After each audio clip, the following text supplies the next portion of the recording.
Hello, this is Reggie Barnes, the Director of Patient Partnership for the Autoimmune Registry, and welcome for attending our May webinar.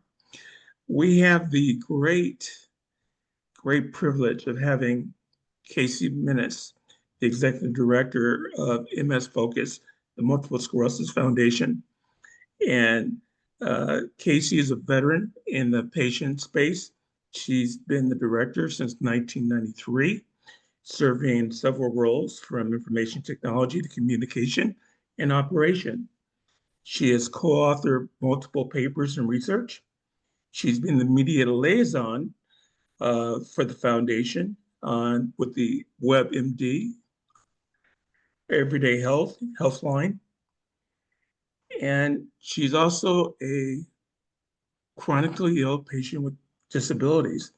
So she is someone we could definitely learn from and be an inspiration in the patient space.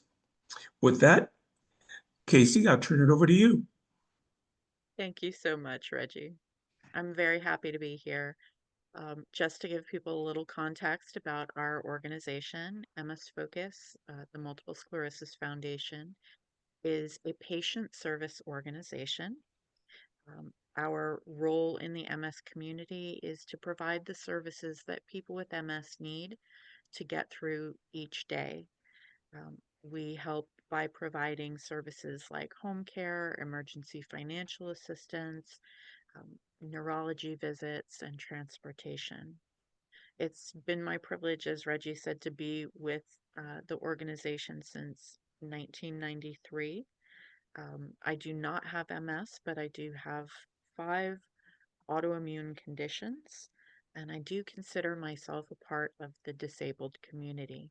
And so I'm very happy today to be here to talk to you about disability and disability awareness in the modern era.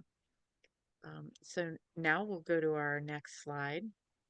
The title of this presentation, it comes from this quote from Hubert Humphrey, who was the former American vice president, where he said, "The moral test of government is how that government treats those who are in the dawn of life, the children, those who are in the twilight of life, the elderly, and those who are in the shadows of life, the sick, the needy, and the handicapped." To understand the context of what he meant by referring to the people who are chronically ill or disabled as in the shadows of life, let's take some time to look at the history of disability in the United States.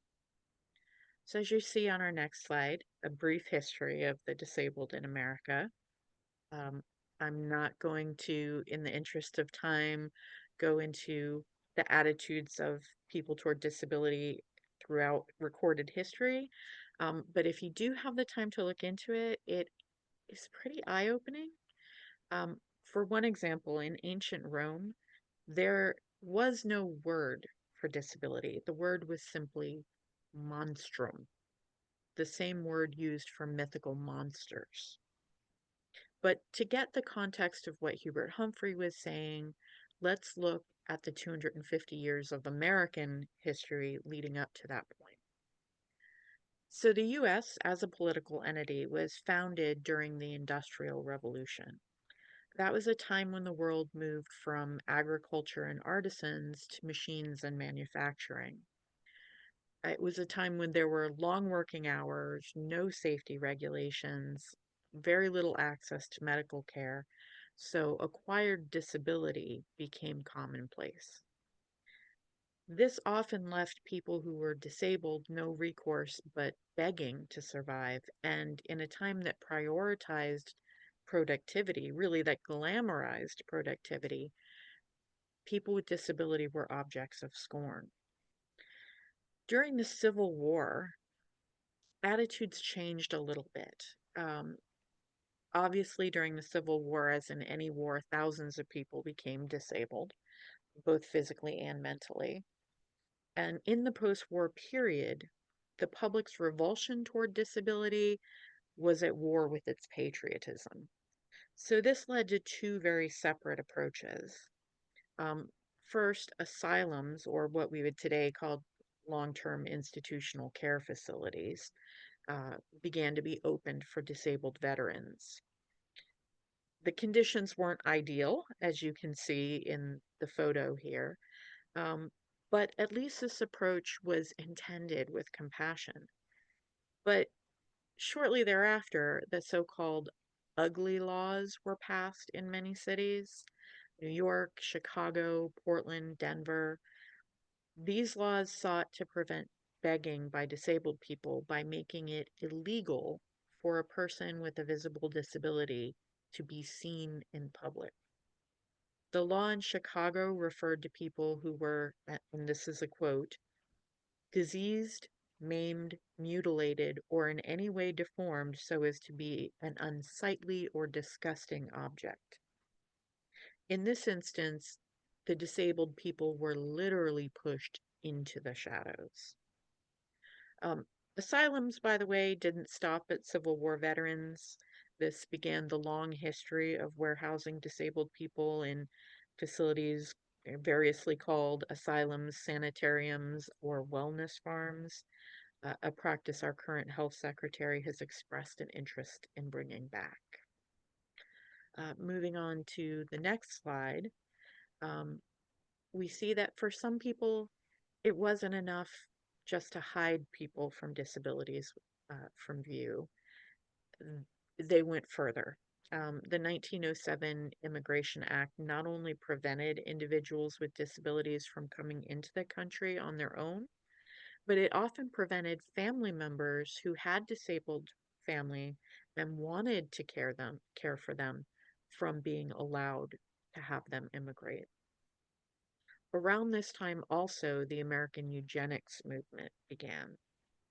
Now, the goal of eugenics, if you're not familiar, is eliminating the ability of so-called undesirable people to reproduce or to be in the gene pool. And the American eugenics movement led to over 30,000 forced sterilizations in the US and thousands of people being legally prohibited from being able to marry.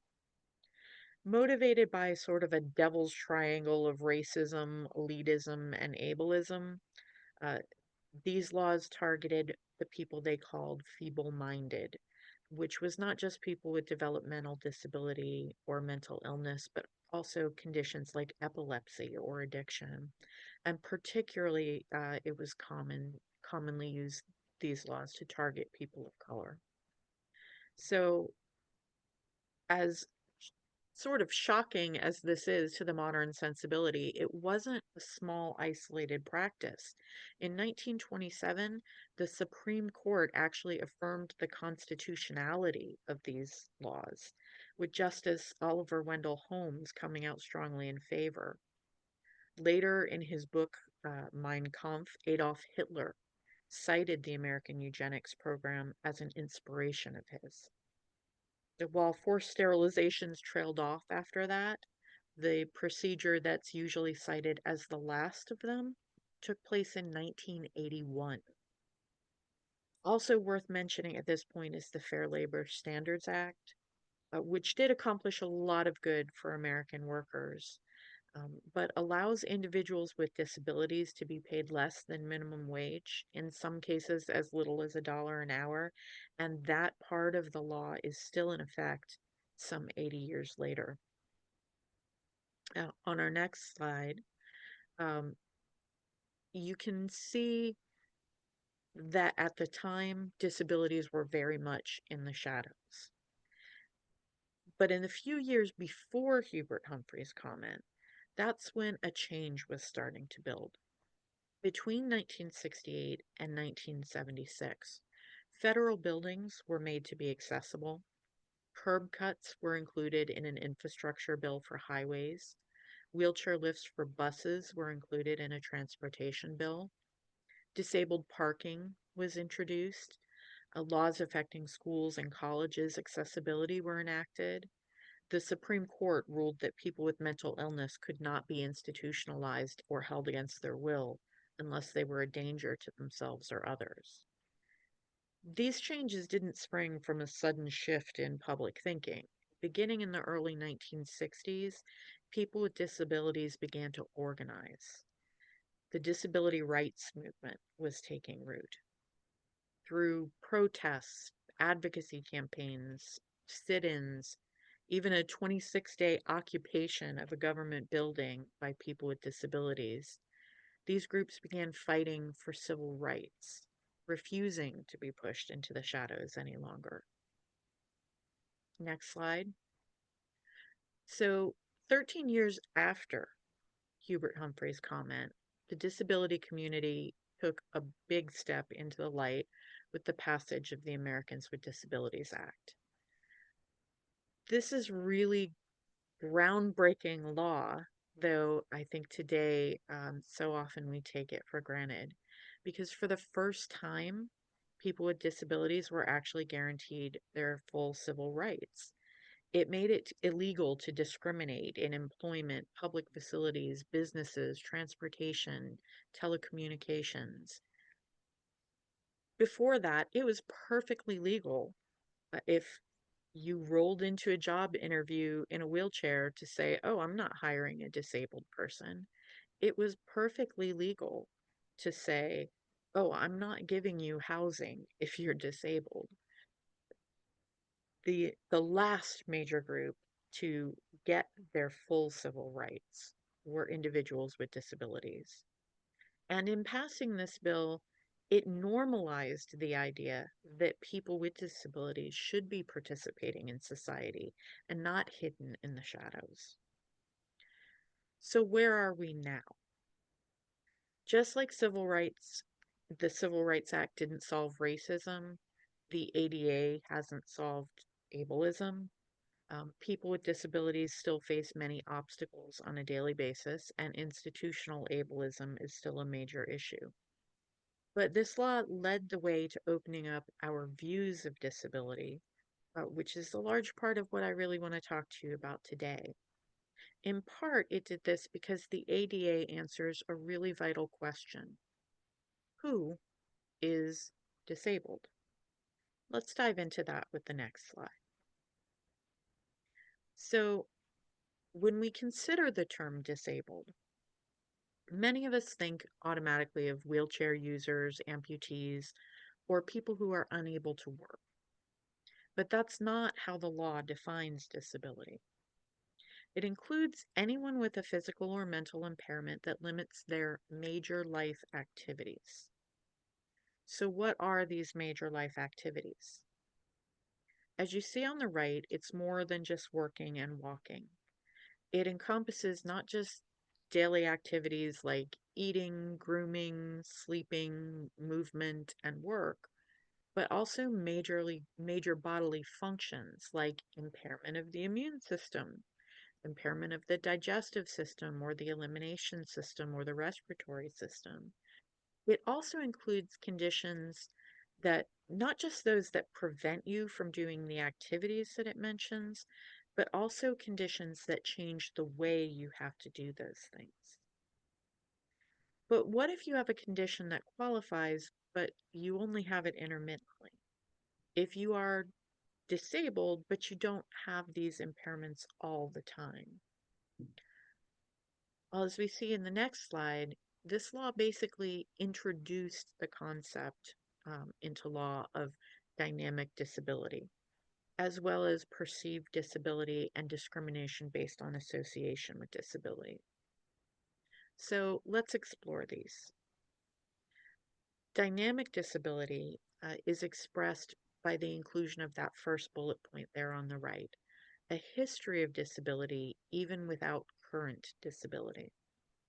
Now, this can refer to a condition that's disabling at some times, but not others, such as relapsing remitting MS, where people have periods where perhaps their disability has remitted and they are fine and fully functioning, and other periods where they have a relapse and uh, their activities may be impaired. For some people, that can also mean from day to day differences. For those of us with autoimmune illnesses that have high fatigue as an issue, we know that some days that fatigue can be disabling and other days we're just fine. Or this can also refer to a condition that was disabling in the past, but may not be in the future, such as a person who's had cancer but is in remission. The second bullet point describes perceived disability, or a situation where someone discriminates on the basis of stereotypes. For example, if someone learns that you have a medical condition and assumes that you are impaired by it, even if you aren't, the law protects you under those circumstances. And the final bullet point, which is relevant to our caregivers, is association with disability, or what I refer to as secondhand disability. So this would be, for example, when an employer passes a person over for promotion because they're the parent of a child with a disability or caring for another disabled relative, and the employer fears they may have to take time off, even if there's no history of absenteeism. That is also a group that the ADA protects. Moving on to the next slide. Um, if we go back and we look at the categories that we discussed on the right um, for what qualifies as a disability, we can see that this is also really the first time that invisible disability is really codified into the law.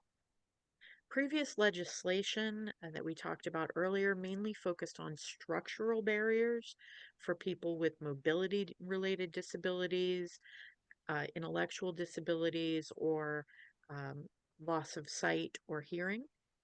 Um, but the term invisible disability, while that really came into the public consciousness in the early 1900s, mainly at the time referring to combat veterans with what was called shell shock from the First World War, or what we would today call PTSD, it wasn't until after the ADA was passed that the term invisible disability really began to be applied to the chronic illness community and the struggles that we face. Why is this important? Next slide. So, by enshrining into the law the need to accommodate a broad array of physical and mental differences, the law acknowledges these differences as part of the normal range of human experience. Only now, 30 years later, is the full implication of that starting to sink into the public consciousness. But here the law says developing an autoimmune disease is part of the human experience. Being diagnosed with bipolar disorder, heart disease, losing a leg in an accident, losing your hearing, part of the normal human experience. Having a disability does not make you less than, and you have the same rights as any other individual. So this is really the true importance of the ADA and the disability rights movement as a whole. It is permission for all of us with disabilities, impairments, chronic illnesses, mental or physical differences to come out of the shadows that Hubert Humphrey referred to and into the light. Shedding the stigma associated with disability, and particularly with invisible or dynamic disability, is an ongoing process. But it's one that each person in the autoimmune and chronic illness community can contribute to. How? By claiming the term disabled when it applies, and by supporting and joining with the disability community, whether we identify as disabled ourselves or not. So let's talk about the benefits of identifying as disabled when it does apply. Our next slide talks about those benefits, starting with the personal benefits. So identifying as disabled when it applies benefits us in a number of ways. The first and most obvious is the legal protection that acknowledging disability entails. So often, individuals with chronic illness are discriminated against, particularly when it comes to employment. By identifying as disabled when a health condition is interfering with our ability to work, and work is a major life activity under the ADA, we gain the legal protection from discrimination that the law affords. But the ADA goes beyond protecting us from discrimination. It proactively requires that we be accommodated in ways that promote inclusion. So we tend to think about this in the sense of workplace accommodations, which are important. But the ADA actually requires accommodation to allow for inclusion in every aspect of life. Hotels, restaurants, parks, businesses, transportation, government agencies. Put simply, if there is something that you need in order to be included in daily life, you can legally ask for it. So let's take a simple example. Um, let's say that you have migraines and you're in your doctor's office, the overhead light is flickering, which is a migraine trigger for you. If you don't recognize your migraines as a disability because it is preventing you from being able to access this care, your options are basically sit there and allow yourself to develop a migraine or to leave and miss your appointment. If you recognize your migraines as disability and you ask for accommodations, you can simply ask to be allowed to wait elsewhere. Now, let's be real, in this specific example, in your doctor's office, you could ask anyway, and they'd probably say yes. Um, it's a more compassionate environment. They're there to deal with healthcare. They're going to understand. But let's take this same scenario and move it to a courthouse or an airport where people tend to be more rule driven and less sympathetic and more structured. Framing your request as a disability accommodation in that scenario is going to make all the difference. There's also an aspect of self accommodation that comes with this that shouldn't be underestimated. So many of us with chronic illness force ourselves to push past our limits and then we pay for it later. Imagine not doing that. Imagine being comfortable speaking up and saying to your friends or your family, I need to take a break, or I need a chair, or even that's more than I can handle with the state of my health today. Identifying as disabled, recognizing when our symptoms are disabling, shifts the way we think about our own limitations and gives us the ability to stop measuring ourselves by the able bodied yardstick. That in turn can lead to increased understanding of our conditions from those around us. If we want them to understand, we have to come out of the shadows. We have to stop hiding our challenges. But more than personal benefits, there are public benefits to people in the chronic illness and autoimmune communities identifying as disabled. Looking at our next slide, let's talk about the societal benefits. The collective reach of our voices has much room to grow. Instead of the 8% of the population with autoimmune disease and the 8% of the population with mobility impairment and the 7% of the population with serious neurodivergence, combined were the 28% of the population with disabilities. That collective power, that collective voice can lead to more research funding, increased public awareness of disability, better access to care, and ultimately greater inclusivity for all of us. The communities that we, as autoimmune organizations, represent need to be visibly part of the disabled community, even though many of our disabilities are invisible. On our next slide, we talk about whether that's happening. Are we choosing to be visible or are we choosing the shadows? Well, to be clear, We are choosing the shadows. Um, According to the most recent figures from the NIH, 27 million Americans have an autoimmune disease. But according to the CDC, only 6 million Americans identify as having an invisible disability. Did those numbers seem likely to you? To be clear, I'm not saying every person with an autoimmune disease or a chronic illness automatically meets the criteria for disability. Some people may not feel that they have any major life impairment, but a lot of us do. So those numbers aren't really making sense. And what if we did join together with the disability community?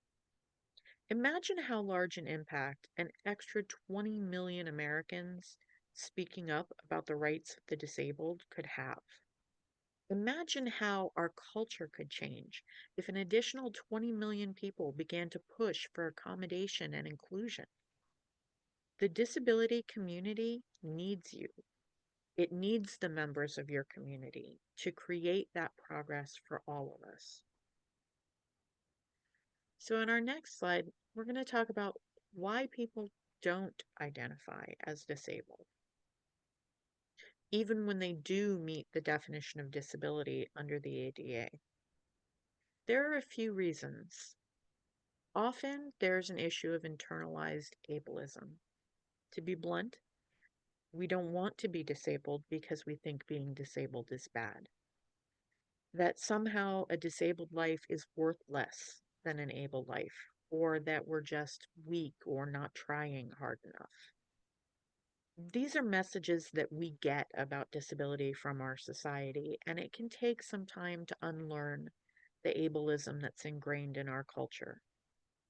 But suffice it to say, it is liberating to realize that a disabled life can be a valuable life and that we do not have to try to live up to an able standard in a disabled body. On the flip side, there's the issue of imposter syndrome, where people whose major life activities are impacted by their illness feel like they're not disabled enough because of what they're able to do or how their abilities compare to others. The only standard that people have to meet to qualify as disabled is the one defined by the ADA. Does your illness affect your major life activities? If the answer is yes, or even sometimes, you are disabled enough. And finally, this is a surprising one, but many people get confused by the term disabled as it applies to qualifying for disability insurance payments and think it only applies to individuals who are unable to work. There is a difference between being disabled and being on disability. Millions of disabled people work. Millions of disabled people would not qualify for SSDI. That makes them no less disabled. It only means that the major life activity that is impaired for them is not ability to work. They just have a different type of disability. So, how do we come out of the shadows and into the light? Our next slide, we talk about how we as organizations can help. Number one, do not shy away from talking about disability in your life and among your organization's constituents. Don't treat disability as a dirty word or becoming disabled as the great specter looming over the future of people with chronic disease. Be matter of fact or even positive about disability. Help people to appreciate that using mobility aids or getting accommodations is not giving in. It's not a weakness. It's not laziness. It's something that's good for their health and well being. It's a positive thing to acknowledge disability when disability is really affecting you. If you are not disabled or disabled in a way that's different to others in your community, recognize the privileges that that may give you If your experience is different to that of others in your community who do have disability, ask questions and listen. Listen to disabled voices and look for ways to be open and inclusive so that no one ever feels they have to hide their challenges. And as team members of organizations serving people with chronic illness and disability, make sure you walk the talk. I'm proud to say that 1/4 of the staff at my organization identify as disabled or chronically ill. Um, and we encourage our staff members to seek accommodation for those needs. We actively engage with them in the interactive process that's described in the ADA to find accommodations that not only work for them, but also suit the business needs. And as a result, unlike many organizations, our staff retention rates are phenomenal. um, the the vast majority of our staff has been here 5 years or more, many 10, 20, 30 years, because people want to work where they feel valued and included. Next slide. There are a lot of issues facing the disability community today that also affect the chronic illness community. And it would behoove all of us to learn about those issues and to get involved. So here, if you want a screenshot, are just a few of the organizations that you may want to connect with to learn about what the disability community is actively involved in if you haven't before. Um, there are so many things going on that really need your support. I'll give you a recent example of a victory.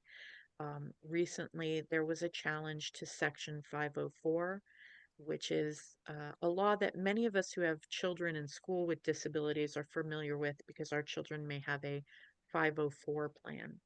But many people don't realize that 504 also protects disabled rights in medical settings. It's very important for all of us with disabilities to be able to access care. Recently, there was a lawsuit filed by the state of Texas and several other states trying to have 504 declared unconstitutional. Thanks to quick access and outreach from the Disability Rights Education Defense Fund and allied organizations, the disability community mobilized, really got on the phone with the attorney generals in every one of those states and let them know how important Section 504 is.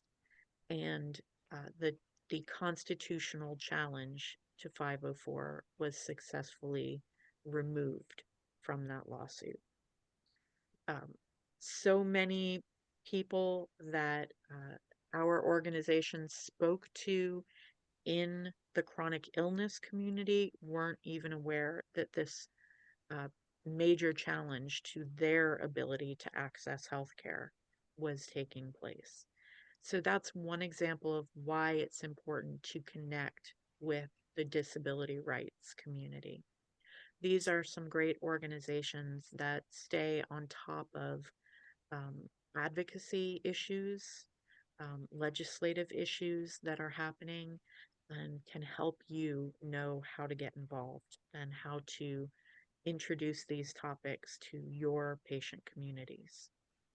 Um, I'd also, just as background on the history of some disability issues that are going on in the country, like to recommend the recent documentary from American Experience on PBS called Change Not Charity, about the history of the Americans with Disabilities Act. It's very moving, and you can find that on PBS's website. And also, there was a terrific article recently in Teen Vogue on the history of wellness farms in response to RFK's discussion of bringing those back. I highly recommend checking those things out. Um, And this is my final slide. Ultimately, I hope what you take away from today is that we, as organizations serving the autoimmune and chronic illness community, can do a lot to normalize disability and to promote inclusion. We're far past the time when anyone should have to hide or feel shame about their disability. We should no longer be in the shadows, not when, according to the CDC, 1 in 4 Americans are disabled. So thank you for listening. I'm happy to take any questions, but I'd also like to hear from anyone who's with us today, an answer to this question. How has your organization helped bring disability out of the shadows? Thank you, and I'd love to hear any comments you have. Kasey, that was terrific, very inspiring. Right. Uh, Speaking as a person that has invisible disability, that is disabled, uh, it's invigorating. And my organization has been terrific, Aaron and Ingrid, uh, because as a person that's disabled, you sometimes don't feel a part of society. Uh, we as Americans are very privileged, and we do have a very strong work ethic. And in autoimmune disease, a lot of diseases are invisible. You don't know until it becomes very evident and something outwardly. But just as long COVID, we understand the difficulties that being ill away from the sight of normal people, that they don't understand the full implications. So, uh, what I would like to just kick off questions. What do you see as progress currently, if you could look at the landscape, as things become more and things are different today than they were before? What is your inspiration that you see that may be coming, that you have faith that might be something positive on the disability front? Well, there is a lot of positive change going on. One thing that I see is that a lot of younger individuals take a very different attitude toward disability. A lot of us, baby boomers, Gen X, even older millennials, grew up with that very bootstrap mentality of, if you need accommodations, you're just being weak. And what we see with the younger millennials and with Gen Z is a greater acceptance that it is okay to ask for accommodation, and less uh, quickness to judge. One of the very frequent complaints we hear from people with invisible disabilities about parking, right? So the parking issue, uh, you get your disabled parking permit, which is by no means an easy process. You have to get a doctor to agree and sign off and go to the DMV, and you know like, this has been validated that you need this parking. And then you pull into a disabled parking space, you get out, and because you are not using a wheelchair, some perhaps well-intentioned but judgmental person comes over and starts screaming at you for using disabled parking. Um, this is an issue that, a few years ago, people were hesitating to get their disabled parking permit because of it, because they were afraid of having to have that interaction.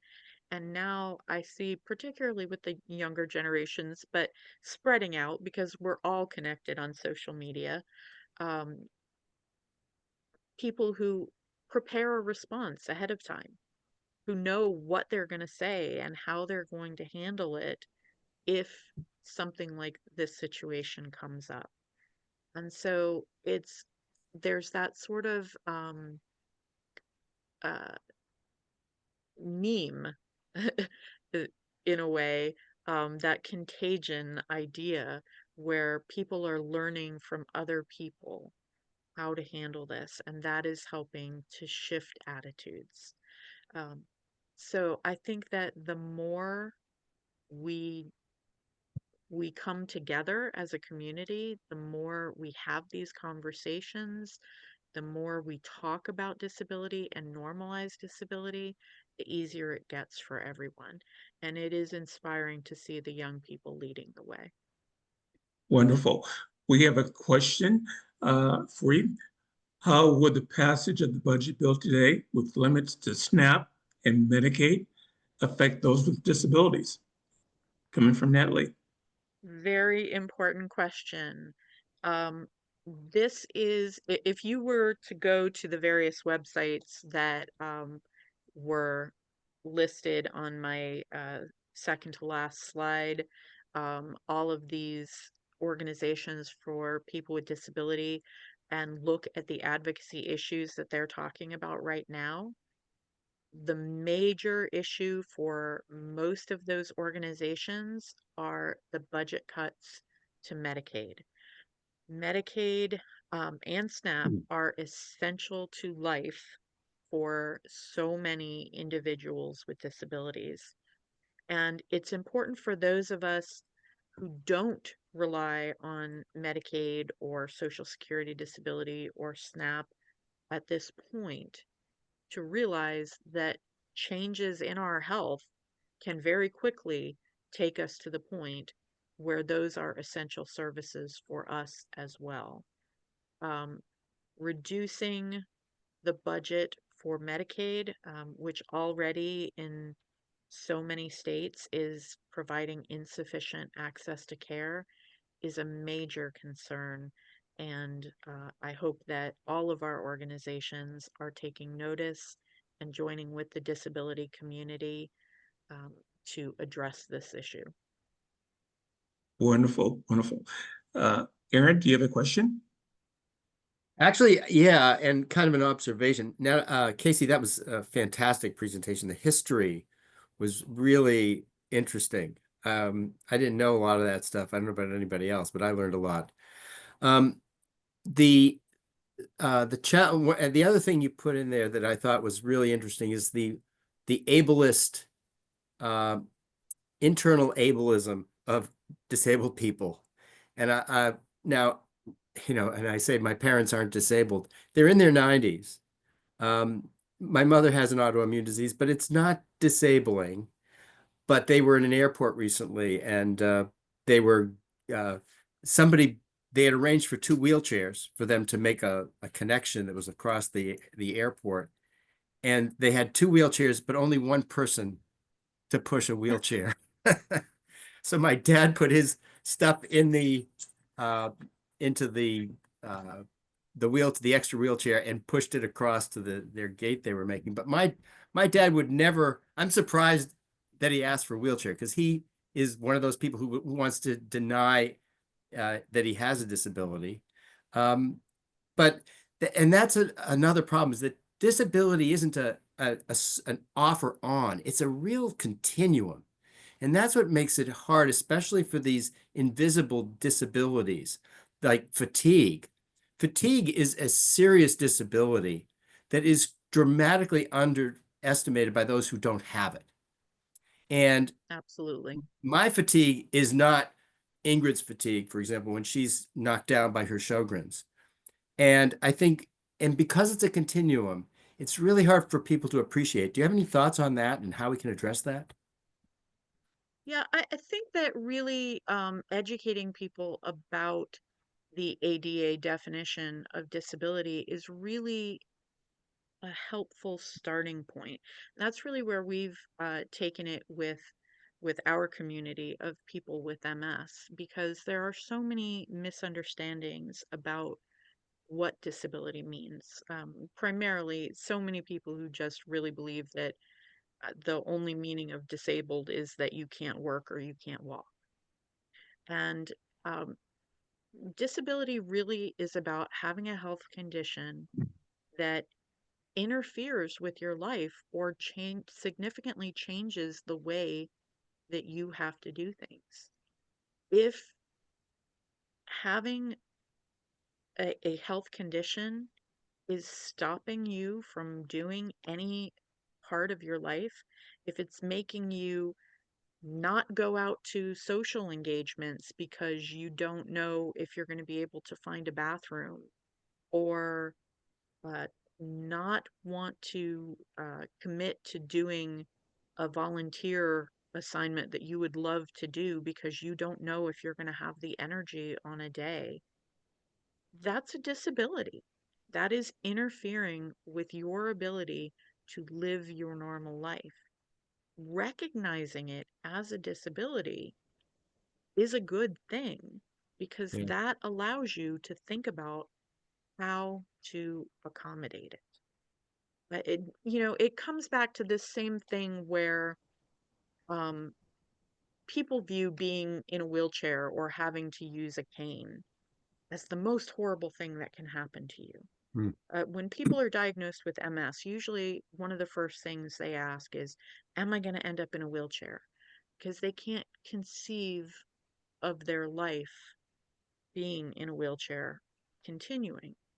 But the reality of the matter is, if you get to the point where MS is affecting your mobility, that wheelchair isn't your prison, it's your liberation. That Yeah. wheelchair is the thing that is allowing you to continue to live an independent, active life.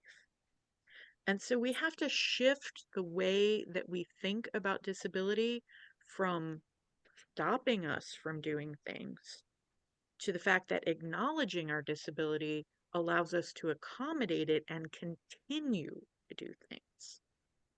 That's the discussion that I'm trying to promote and encourage. That's a great point. The answer. Oh, Christine has a question. Oh, there it is. Reggie, you want to read that? Thank you for the excellent information. How is the adherence to the ADA and employment monitoring?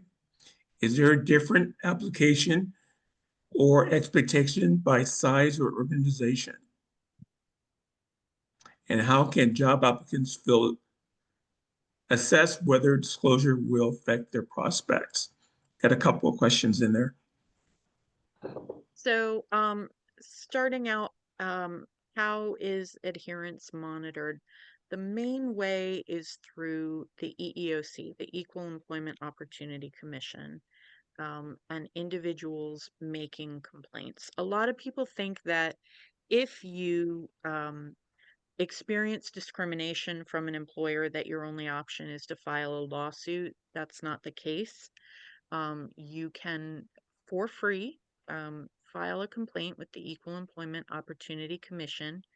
They will conduct an investigation, and if necessary, they will remediate the situation. They will step in to ensure that the employee is treated fairly or that they are awarded lost wages or whatever the case may be. Um, you can also start an investigation through um, the Department of Justice Civil Rights Complaint Form as well. Um, are there different expectations by the size of the organization? Yes. The ADA generally does not apply to, I can't remember, honestly, I apologize if it's employers with 15 people or less or 50 people or less. I would have to look that up. It is one or the other.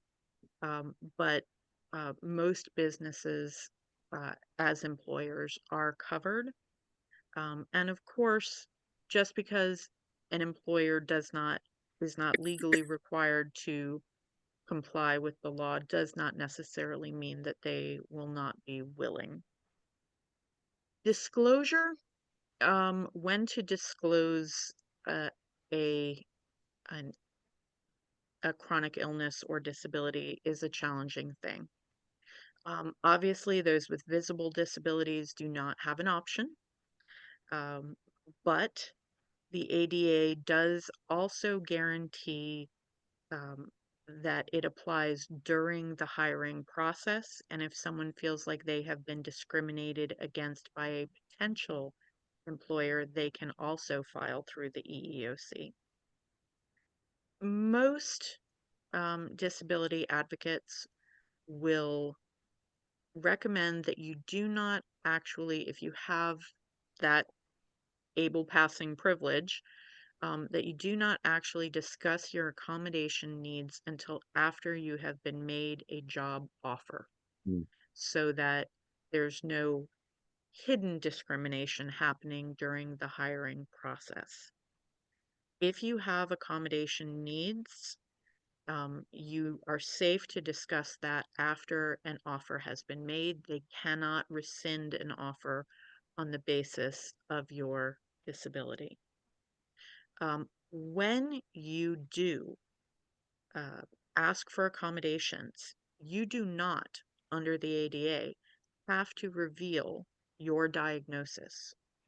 The only thing that you have to reveal is what the particular symptom is that requires you to have this accommodation, and most companies will require a doctor's note. Thank you, Reggie, for noting 25 or more employees is the basis. Um, let's see, or 15 after July of 19. Okay, so employers with 15 or more employees are covered by the ADA. But when you are applying for an accommodation, usually you are required to have a doctor's note. It simply has to say, Kasey Minnis requires extra bathroom breaks because of a health condition. And then you give that to the employer, and they may just say, okay, do what you need to do. Or if there is a job related reason why that is challenging, for example, um, you are an operating room nurse, they may go walk through an interactive process with you to figure out how they can accommodate that need while still meeting the business need. Many employers do not fully understand the interactive process. So I often recommend to people, when they request an accommodation, before they do, go to the website askjan.org. That's ASKJAN.org, which is the Job Accommodation Network. It is a site for both employees and employers to help them understand what accommodations a person may need and how those accommodations apply, and how the interactive process under the ADA is supposed to work. There is actually even a hotline for employers or employees to call to speak with a specialist and get advice on how to navigate this process. Great, Great. thank you so That's- much. If I may just have a follow-up or follow-up comment. Yeah, the genesis of the question was, based on some experience with a late in life diagnosis of autoimmune disease, and then looking to, change roles, change positions. It was during the COVID, during familiarity with really large organizations being almost like with their diversity strategies, because it was very there was really a big push within many, and this particular organization, to pursue diversity of all types. And so disability was one of them, and I knew there were certain targets that they were aiming for by law, and then maybe going even beyond that.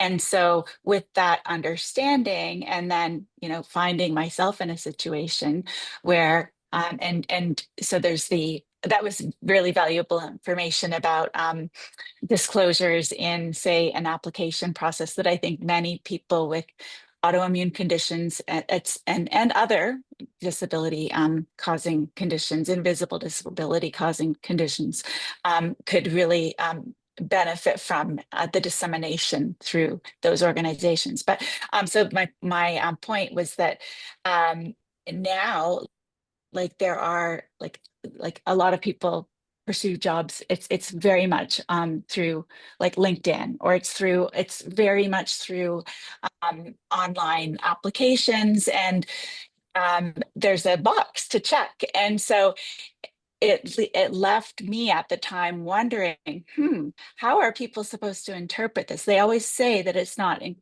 considered, and that it's not even supposed to be visible by the person who is involved in the hiring process. But it's really hard to know if, like, to feel assured in that case. So and understanding how the algorithms behind, controlling whose CVs or resumes are getting, and even in front of hiring managers. I think there's a huge black box in that area. And I think that, it's obvious that like you're showing that there's this wealth of information through the organizations that you mentioned, who are like really advocates for it, that I'm glad to have a place to go to understand it. But I'm wondering too, like, it just seems that there's this whole area of, education, monitoring the adherence, and then disseminating like various aspects of this topic. But one is this, to me, this black box of, the online HR, the online, job hiring system, that I think really is confusing for people. And I'm just curious if, or yeah, I'm curious where you would direct those questions to be answered, or where the responsibility might lie for research or opportunity might lie for research in that area. This is honestly not an issue that I have encountered, where people are asking about disability on an application form. In general, just, I'm very pro living out loud with our disabilities. But I recognize that a lot of people may not be comfortable because of negative experience. I would imagine, and maybe this is naive, but I would imagine with larger corporations and websites like Indeed, that are serving, millions of people, LinkedIn, that are serving millions of people, that they would be in compliance with the law and making certain that this information is not being misused. But I certainly would understand if people were cautious about checking that box. Yes. I see we're at time, Reggie. Sorry. No. Wonderful discussion, wonderful feedback. Great question, Christine. Something that is top of mind. In the respect of everyone's schedule, we do have to wrap up. Thank you, Kasey, for a wonderful presentation. Want to give everyone a heads up for next month. We will be having PBC of Canada as our feature presentation. Please come and join us. And with that, thank you for spending the day with us for the Autoimmune Registry. Have a great day. Very much. Thank you. It was my Bye-bye. pleasure to be Thank here. you. Bye-bye. Bye-bye. Thanks.